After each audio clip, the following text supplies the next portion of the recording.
are present, the superior epigastric artery is entering in the gap between the costal and the xiphoid slips of the origin of diaphragm, and it enters deep into the rectus abdominis muscle. The inferior epigastric artery, it enters the rectus abdominis by passing in front of the arcuate line, and it anastomoses these two muscles anastomoses together and uh, supply the rectus abdominis. Here is a horizontal section where the umbilicus, the linea alba, the rectus muscle, which is enclosed by the rectus sheath, and the three flat muscles, the external oblique, the internal oblique, and the transverse abdominis are visible. Now coming to the clinical anatomy, the skin incisions. The pedicle flap of the upper part of the rectus abdominis muscle based on the superior epigastric artery is commonly used in the reconstructive surgery of the breast, and the divarication of the recti. The separation of the two rectus muscle usually occurs in the elderly multiparous women with weak abdominal muscle. Here, this can be seen in the women before the pregnancy, and there is a divarication of the recti after multiple pregnancies. Coming to the hematoma of the rectus sheath, when superior and inferior epigastric arteries are unduly stretched during severe cough or in the last months of pregnancy, they rupture, and when they are exposed to the blunt trauma of the anterior abdominal wall, it leads to the collection of a blood, and that is known as hematoma, which is seen here. And coming to the epigastric hernia, linea alba, a midline fibrous raphe, becomes weak and extraperitoneal fat may protrude and drag behind it, and sac containing portion of greater omentum forming the epigastric hernia is seen in elderly women and chronically ill children. Here a woman who is having a epigastric hernia can be seen. Thank you everyone. If you have any doubts, you can ask.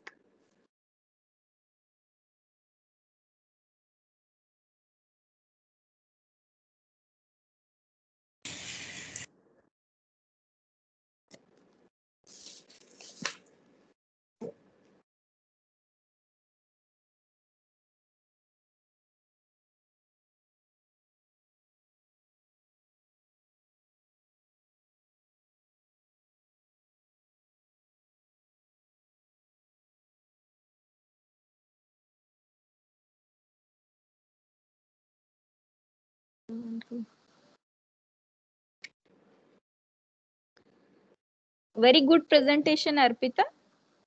Thank you, ma'am. You have prepared very well. I have one question for you. What is the characteristic feature of rectus abdominis muscle?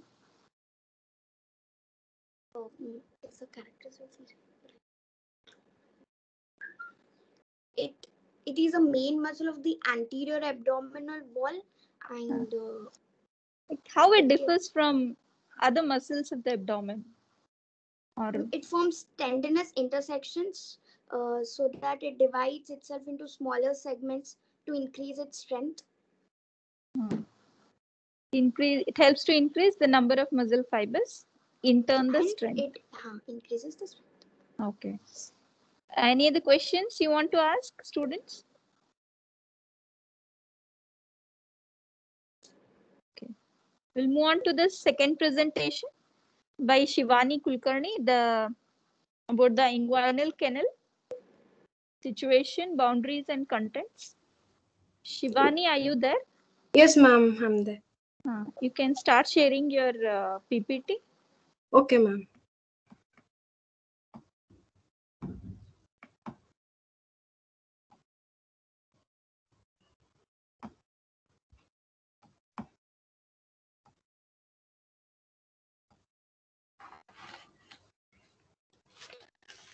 Good afternoon, everyone.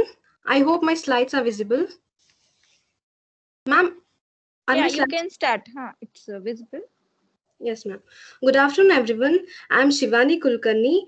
My seminar topic is Anatomy of Inguinal Canal, and this topic includes these following contents. What is inguinal canal? Where is inguinal canal present? Why we have inguinal canal? All of these topics are covered in our first table of content, that is introduction, and next comes the boundaries. There are 4 walls covering inguinal canal. We are going to learn in detail about anterior wall, posterior wall, roof, and floor. Next comes structure passing through inguinal canal, contents of spermatic cord, and covering of spermatic cord. Here comes the introduction. What is inguinal canal? Inguinal canal is an oblique intramuscular passage in the lower part of anterior abdominal wall. The major muscles present in anterolateral abdominal wall are 4 large muscles and 2 small muscles. The 4 large muscles are external oblique, internal oblique, transverse abdominis, and rectus abdominis. And the 2 small muscles are cremaster muscle and pyramidalis muscle. Now, where is inguinal canal located? It is located in the inferior part of anterolateral abdominal wall. It is above the medial half of inguinal ligament. Now, the question is, what is inguinal ligament and where it is present? Inguinal ligament is also called as Popper's ligament, formed by the lower border of external oblique aponeurosis, extends from anterior superior iliac spine to pubic tubercle. Now, anterior superior iliac spine is nothing but the anterior extremity of iliac crest of the pelvis. Now, inguinal canal is 4 cm long, that is 1.5 inches long. It is oblique downwards. You can see in this picture, it is oblique downwards. It is directed forward and medially.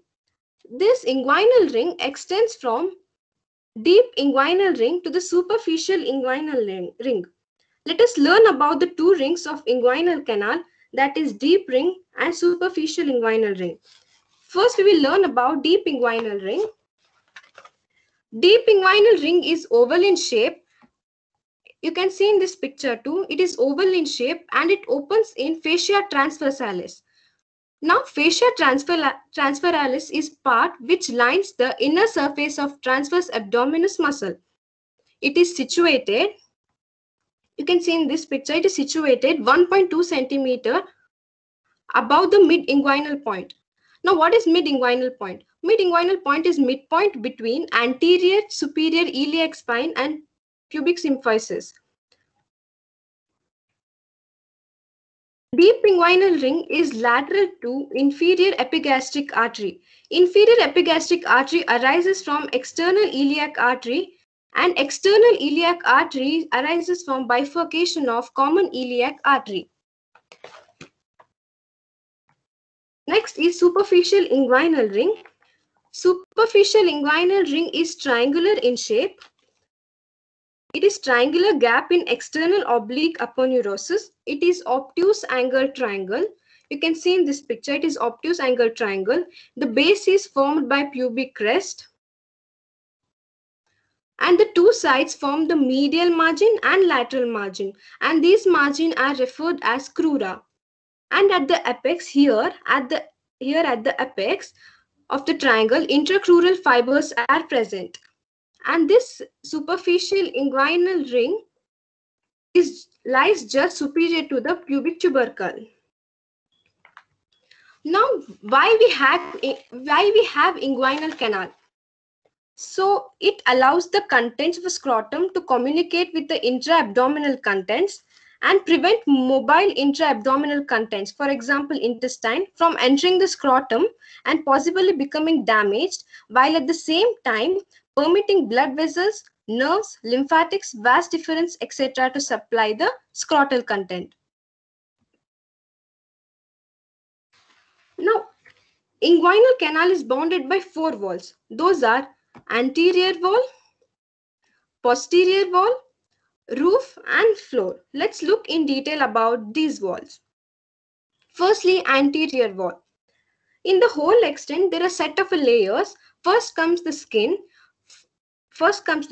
then followed by the superficial fascia, as deep fascia is not present, further followed by external oblique aponeurosis, and in the lateral 1/3, the fleshy fibers of internal oblique muscles are present.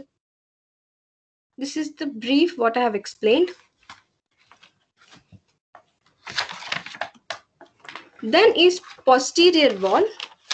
The whole extent covered by peritoneum, followed by the extraperitoneal tissue, further followed by fascia transversalis. This is peritoneum, extraperitoneal tissue, and further followed by fascia transversalis. And it is where the deep inguinal ring opens. And in the lateral 1/3, conjoint tissue is present and its medial end by the reflected part of the inguinal ligament. Then roof of the inguinal canal is formed by the arched fibers of internal oblique and transverse abdominis muscle. You can see in this picture too. Then floor of the inguinal canal. The floor of an inguinal canal is formed by grooved upper surface of the inguinal ligament and at the medial end by the lacunar ligament. It is a grooved surface. You can see in this picture. It's a grooved surface. Then sex difference. Usually in males, inguinal canal is larger than compared to the females. Now coming to structure passing through inguinal canal. In males, spermatic cord is present. In female, round ligament is present and genital branch of genitofemoral nerve and another nerve, that is ilioinguinal nerve, is present. So we will learn spermatic cord. Spermatic cord is present only in males. It enters inguinal canal through deep inguinal ring and out from superficial inguinal ring. And in females, round ligament that originates from uterine horn. Uterine horn are the points where the uterus and fallopian tubes meet. And round ligament travels through inguinal canal to attach at the labia majora. Now, genital branch of genitofemoral nerve is also known as external spermatic nerve in males, and it is a nerve in the abdomen that arises from the genitofemoral nerve. It supplies cremaster muscle and anterior scrotal skin in males. The skin of the mons pubis and labia majora in females. You can see in this picture, this is the inguinal canal, this is the deep inguinal ring, this is the superficial inguinal ring, and these are the contents passing through the inguinal ring. Next, another nerve that passes through inguinal canal is ilioinguinal nerve. It is a branch of a first lumbar nerve. It enters the canal through the interval between external and internal oblique muscles and passes out through the superficial inguinal ring and does not pass through deep inguinal ring. And this is the nerve most at risk of damage during an inguinal hernia repair. And the next topic is constituents of spermatic cord. There are 3 arteries, 3 nerves, lymph vessels, ductus deferens, pampiniform plexus of veins, and remains of process vaginalis. So the 3 arteries are testicular artery, cremaster arteries, and artery of ductus deferens.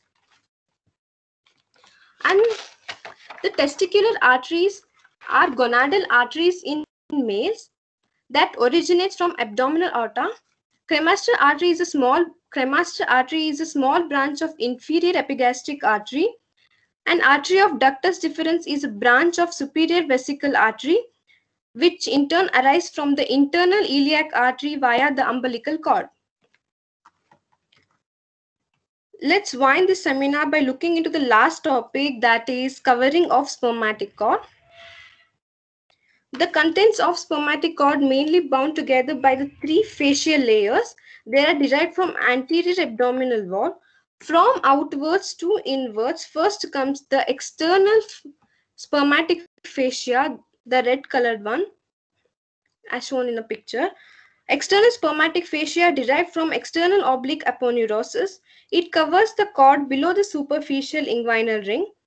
Then second comes the cremasteric fascia, the blue in color here, derived from the internal oblique and transverse abdominis muscle. Then comes the internal spermatic fascia derived from fascia transversalis and covers the cord in its whole extent. And this was the topic I was assigned. With this, I will be wrapping up my today's topic, that is anatomy of inguinal canal. Thank you.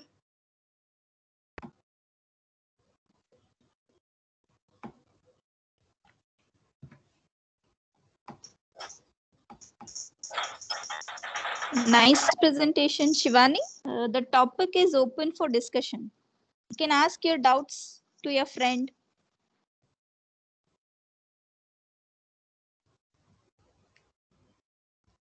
Any doubts? It should be interactive. Everyone should be involved in this.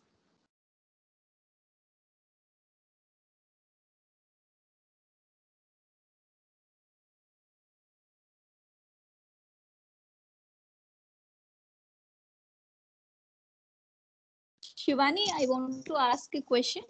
Yes, ma'am. This is not a true content of inguinal canal. Yes, ma'am. Which is not a true content of the inguinal canal.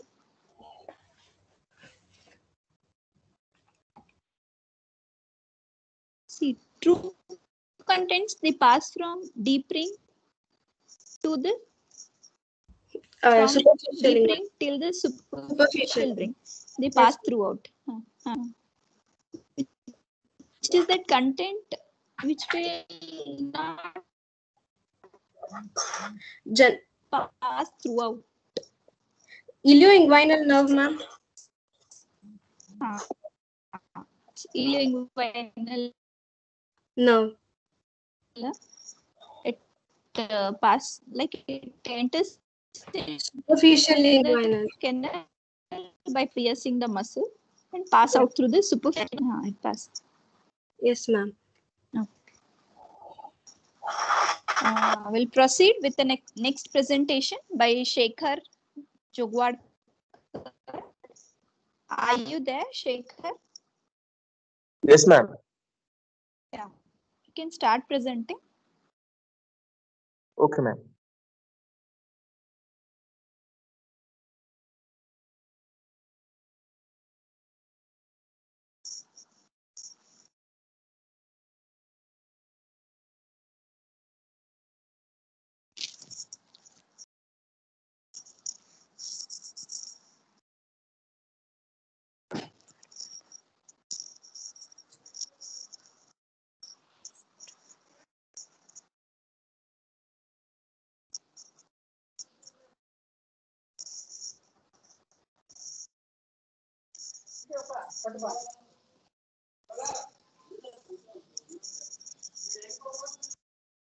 Good afternoon, everyone. This is Shekhar Zogadkar, and I am here to present you the topic of mechanism of inguinal canal and its clinical application. So, basically, inguinal canal is an intermuscular oblique canal which is used for descending down of testis. Presence of inguinal canal causes weakness in lower part of anterior abdominal wall.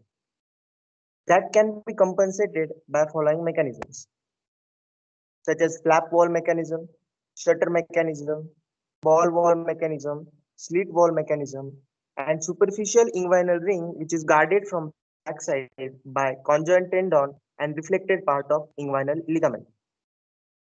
Deep inguinal ring, which is guarded from front side by fleshy fibers of internal oblique muscles.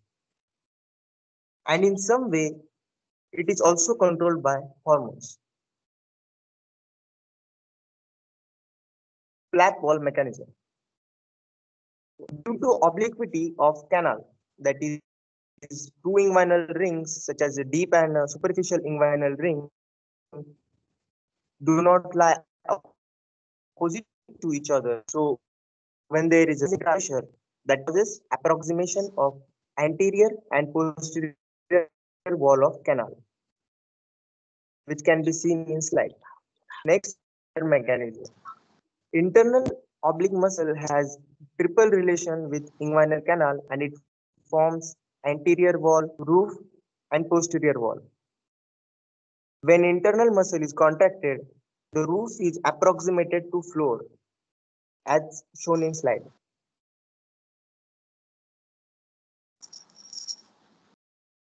Next is ball-ball mechanism. In ball-ball mechanism, there is contraction of cremaster muscle, which helps spermatic cord to plug superficial inguinal ring.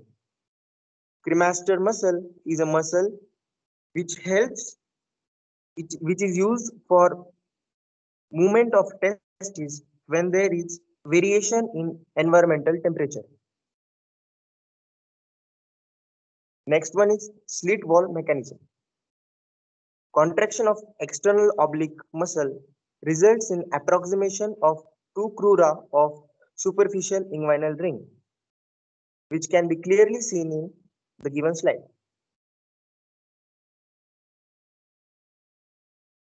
Superficial inguinal ring is guarded from behind by conjoint tendon and reflected part of inguinal ligament.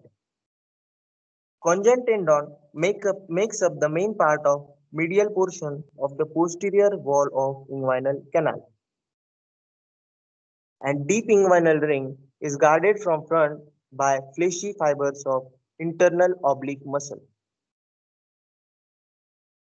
Hormones also play important role in maintaining tone of inguinal musculature. Our next topic is hernia, that is clinical applications of inguinal canal. So hernia, basically hernia is a bulging of an organ or tissue through an abnormal opening. Typically a hernia involves stomach or intestine. We can clearly see that in given slide.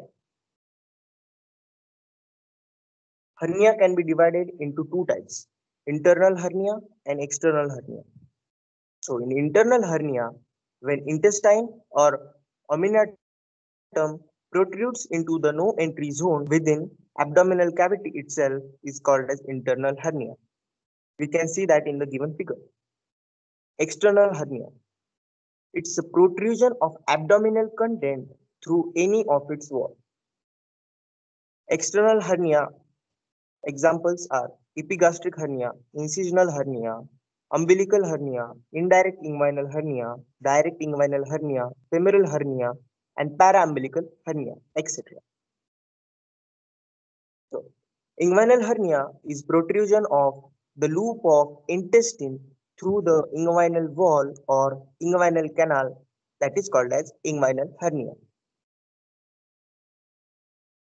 Before starting about direct and indirect inguinal hernia, let us see what is triangle of Hazelbach. Triangle of Hazelbach is also called as inguinal triangle, which is situated deep to the posterior wall of the inguinal canal. Hence, it is seen on the inner aspect of the lower part of anterior abdominal wall. You can see that in the given figure.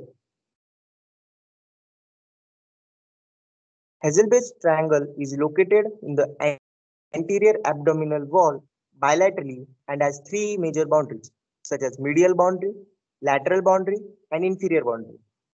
Medial boundary consists of rectus abdominis muscle. Lateral boundary consists of inferior epigastric vessels, which supplies the anterior abdominal wall with blood, and inferior boundary consists of the inguinal ligament.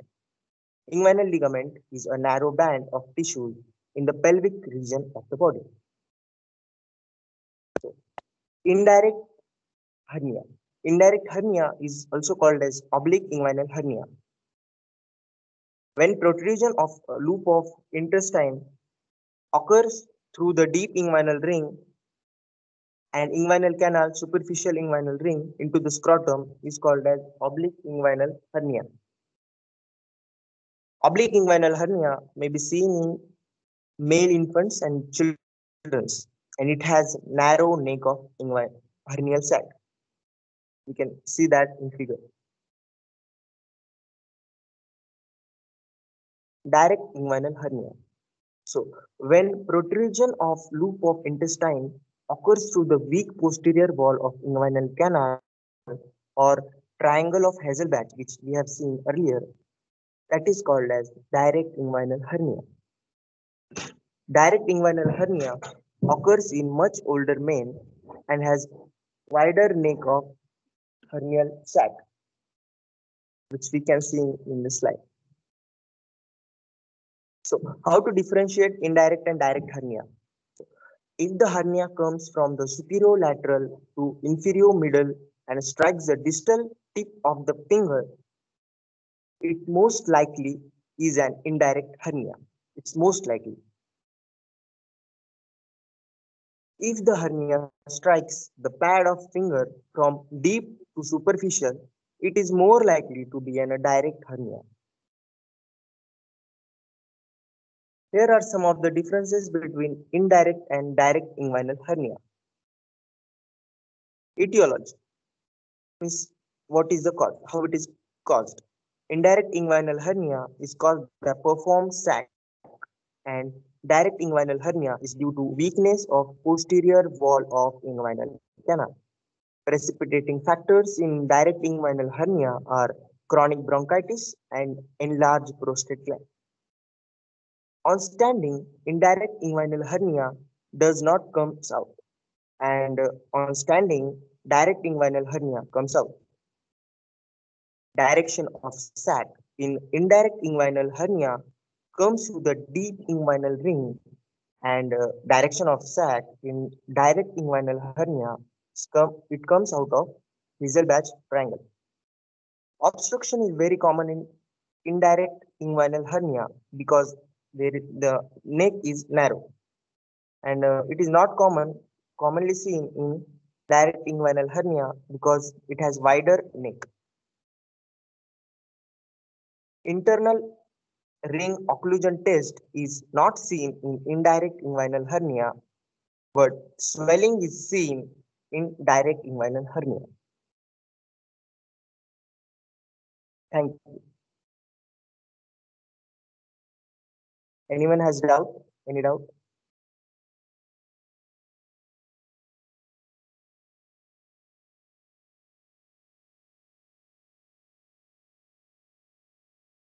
What is crura? Okay. Crura is the margin of upper two borders of superficial Shekhar, inguinal ring. sorry ma'am. to interrupt. You can show with a diagram. Okay, ma'am. Okay, ma'am. Yeah.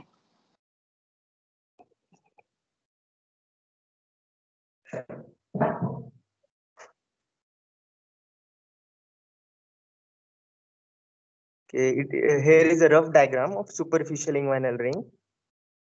These two upper two borders are called crura, means their margins of upper two borders are called crura, and this base is called as pubic crest. It's clear now? Yes.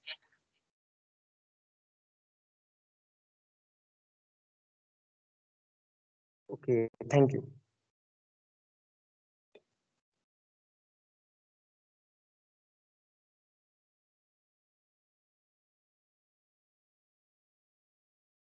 Yes, any other questions? Shekhar is expecting more questions from you.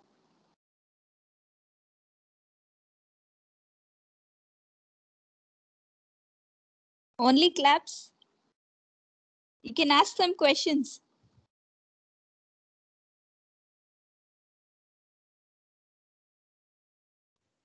Hello, Shekhar. Anyways, yeah. What is conjoint tendon?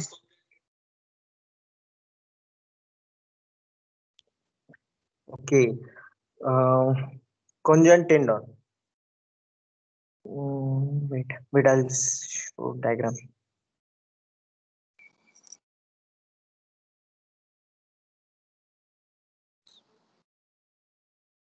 Okay, diagram, I think so. It's not here, but conjoint tendon is that makes up main part of medial portion of posterior wall of inguinal canal. It's a tendon basically.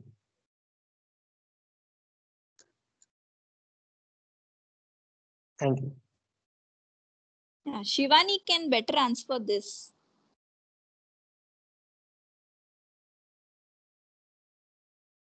Isn't it, Shivani?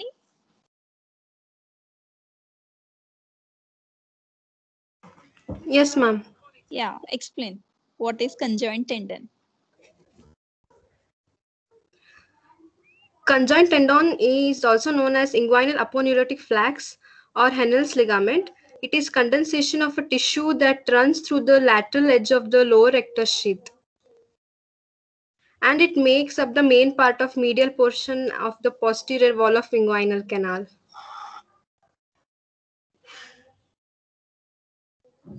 Do you want to refine it?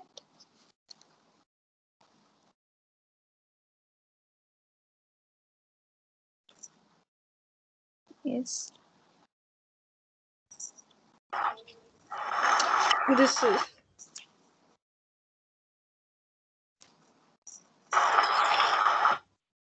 Which is a part of which muscle?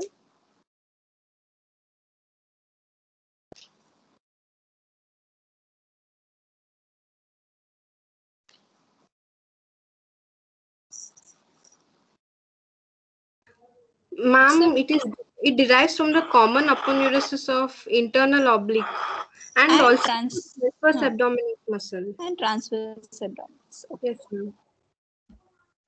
Is it clear now? Yes, ma'am. Yes. Okay. Any other questions?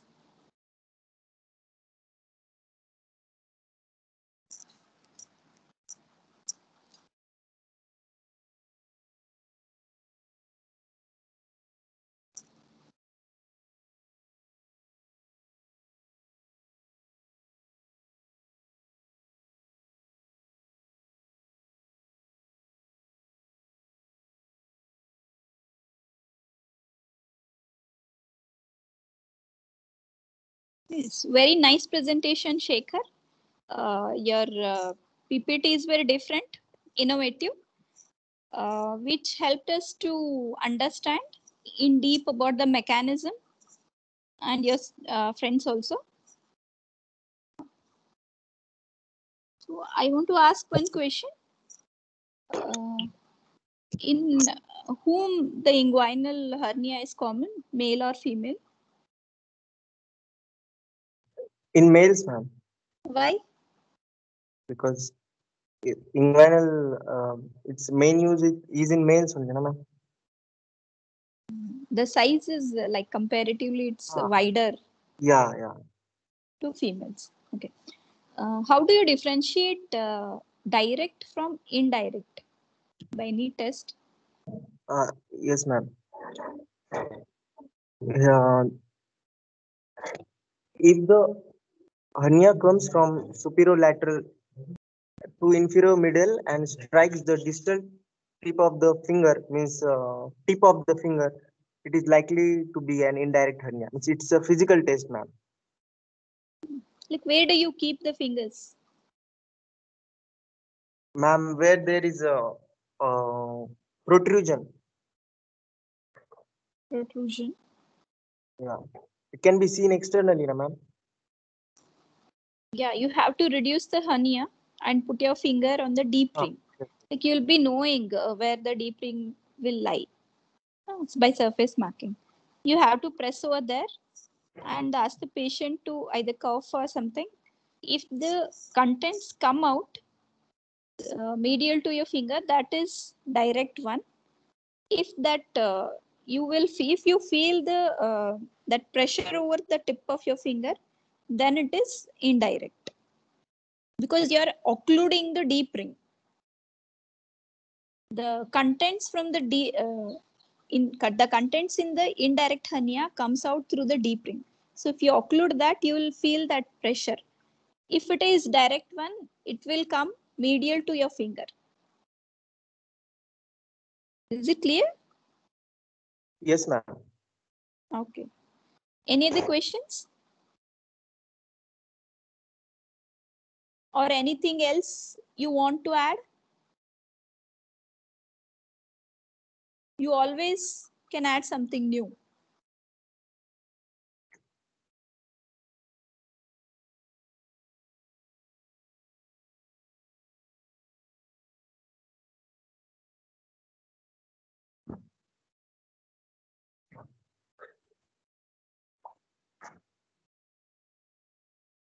It's very nice and a very good preparation and presentation by all the three participants. They have worked very well and presented.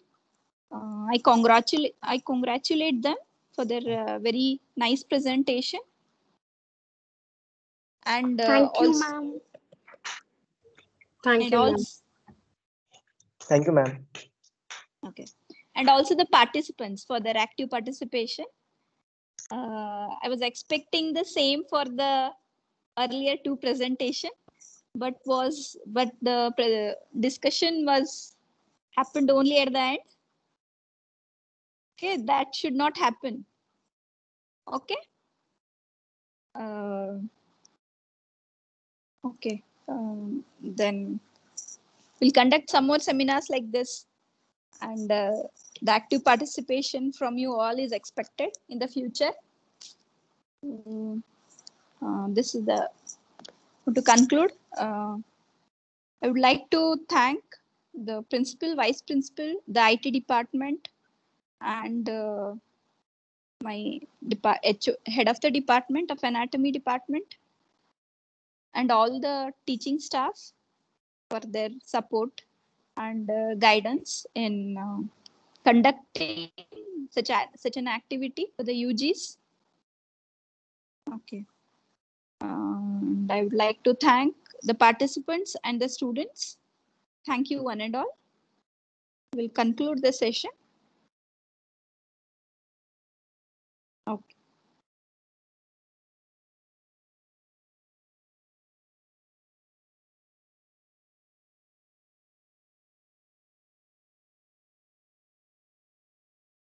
And the certificates will be issued afterwards for the participants.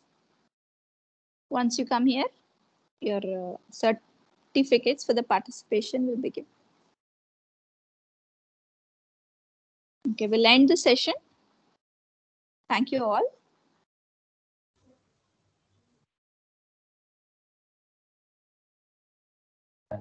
Okay.